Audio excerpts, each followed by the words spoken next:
Right, a little bit of an update on the 1490. So I've got the engine all back together. Yeah, that went back together, no problem at all. The only trouble I had put the valve stem seals on the wrong valves. So when I put the head back on the first time, started turning it around to set the valve tappet adjustment, I noticed the push rods were bending and springing, and I thought, why is that? And I looked, and the valves were hitting the little rubber seals. So I turned it off again and have the valves out and put them on the right valves and then put it back together, and it's all fine. Yeah, everything else went on no problem at all. So I washed all the fuel tanks out, put them back on, put fuel in them, put all the oil in the engine, oil in the back end, did all the filters, radiators on with just water. I didn't put the alternator on, so it's just the water. That's the belt's not touching the bottom pulley. Then I got it started up. I've got a video of that starting and running. You'll hear that it has got a bit of a knock. I think it's a fuel injection knock.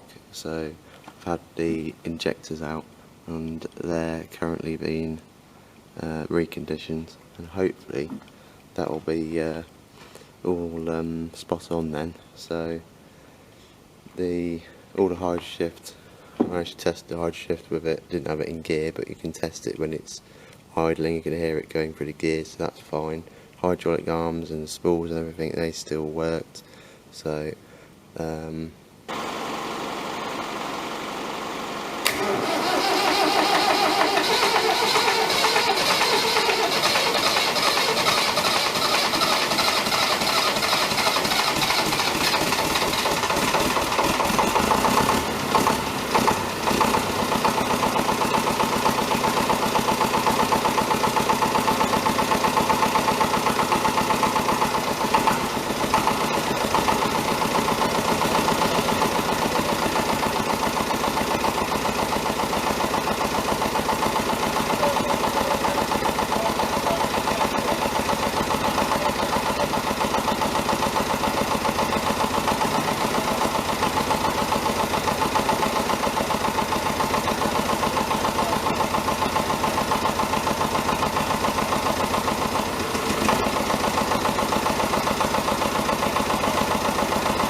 then I've also put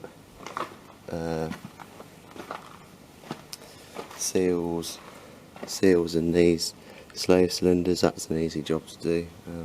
Yeah, a lot easier than I thought it would be. So that's good. Then I have now got a leaking left-hand tank.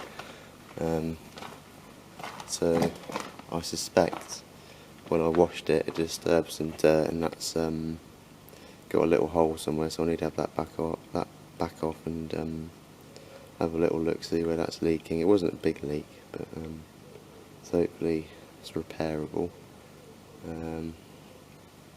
Yeah, so the only mechanical thing left to do on this now is just change these axle ends, and then fuel tank, and then the chassis can be all degreased the second time, and paint it all up. I've decided I'm going to just change these ends and do the 4 track rods and see how it is, see how that middle pivot is, and then yeah, go from there, see whether I have that apart and put bushes in it or not. And then also I've made a start on the cab, so I've got all the glass out, doors off, this wings off, roof's off, dashes out. Yeah, it's all really easy to take to bits. All the bolts in the roof came undone. That was easy. All the wing bolts came undone, luckily. Doors are easy to take off, just literally these pins and a strut, and they come off. Dashboards, that's really straightforward to get off as well. It's just, yeah, just your take your tacho cable off, and then I did have the instrument cluster out. You don't have to take it out, but I did because I didn't know you could leave it in. And literally just the wiring loom I'd had it unplugged anyway, and that just comes up with the dash, and you can leave all the fuses and switches, everything in with it. The only thing you really need to take out is the heater fan blower switch, because that stays attached to the heater box. Then steering wheel off, throttle off, then just 2 screws on each side, and that's it. It all pops off really easy. So all I've got to do is to take the wing off that side, seat out, toolbox out, this hydraulic flow rate knob, and just the control pedals, the rest of this inner dash off, if you like to call it inner dash, and then I can start. I've decided I'm not going to blast it. I'm just going to get a wire brush and an angle grinder and attack it with that, because it's not too bad. It's bad enough, but it's not bad enough to be blasted. So yeah, so where water's got down in between the door rubber and this steel, it's all rotted through. So I have got the repair sections to cut this out and weld the repair section in. That bit I will have to build back up again up here. And yeah, there's a little plate around here, I should imagine. Now round the windows at the bottom, the windscreen, these lower windows and the lower back window, the water comes down the seal, down here, and sits here. And what the seal locates on a thin strip of steel here, and what's happened is it's basically all corroded, and that's when you see your window rubbers pushed out slightly, because the corrosion pushes them out. So that is just spot welded in. So I'm hoping I can just take the spot welds off, take that off, and the box section is still okay, and then just get another bit of steel and spot weld it again, and hopefully that will be a sufficient repair there. yeah, the glass is easy to get out once. Yeah, you just have to give it a good firm push from the inside, and it just pops it off here, and that's it. And these side windows, this one, because they're aluminium on steel, they were corroded and that was broken anyway, so that was easy to get off. Just undo that and it'll come off. Now, rear window again was easy. They're actually not seized up because that's got more travel on it, so they don't tend to seize up. Yeah, you can see how bad this lower back window was down here.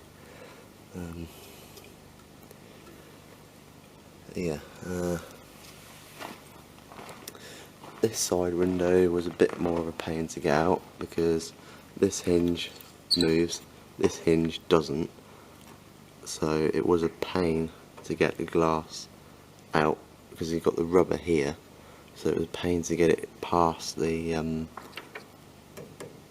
off here, but otherwise it was alright. Yeah, this side, the threshold strip isn't as bad, but it's still going to be replaced because it's bad enough. Luckily this bit's still intact, and the floor isn't too bad. This lower rear window is probably the worst one out of the lot. You can see it's yeah, not brilliant. Again, hopefully the box section, from what I can see there, the box section still looks okay. Yeah, so just the plan is to the roof's beyond repair, so it's going to get a new to it panel. Then this bit, this plastic bit, that looks like it's easy enough to get out. All you've got is just this steel bracket here held in by that, and then a few little bolts around here, and then that should lift out, and it's just I think 1 or 2 quick connector plugs for the wiring, and that's it. That should pop out easily. This inner dash is just held on by all these bolts down here, probably a few more pipes to get out and wires and whatnot, and that will be off, and then 2 levers, and that's it. I can just yeah, tack it with a wire brush and do bits of welding here and there. The only other real bits of welding to do is a little bit on the box section here, a little bit on the inner wings, and that's about it. It's not really that bad. Maybe a little bit down here where that's blown out, but usually in them corners down there they're really bad, but this one isn't, luckily. So yes, that's where I am with it. So whilst I'm waiting for the injectors to be redone, I'm just getting this cab all sorted, and then yeah, that's it. I can not far away from putting painting, putting it all back together really. So that's where I am, and I'll keep you updated.